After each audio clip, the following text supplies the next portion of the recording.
Welcome to the Tech Egg. Don't get scrambled. Enjoy the video. In this video, I will explain how to buy on Binance P2P. First, understand that P2P allows you to buy crypto directly from other users using your local currency.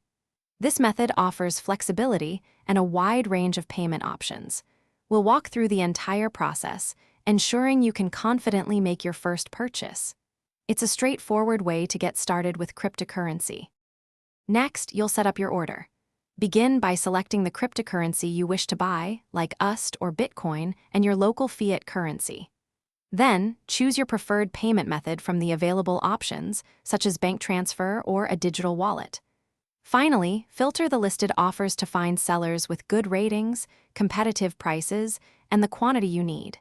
This ensures a smooth and secure transaction. Once you've found a suitable offer, initiate the trade. You'll be given the seller's payment details. Proceed to transfer the agreed amount using your chosen payment method, ensuring all details are correct.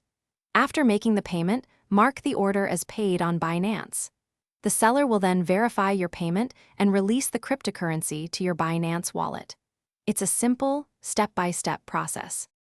For a safe experience, always communicate with the seller using Binance's built-in chat. Never share personal contact information outside the platform. Crucially, only confirm payment and release your crypto once you have verified that the funds have actually arrived in your account. If any issues arise, Binance customer support is there to help. Also, remember to check the description below for helpful links and other great deals, including some fantastic socks with a lifetime warranty. Thanks for watching. Consider subscribing if I helped unscramble your problems.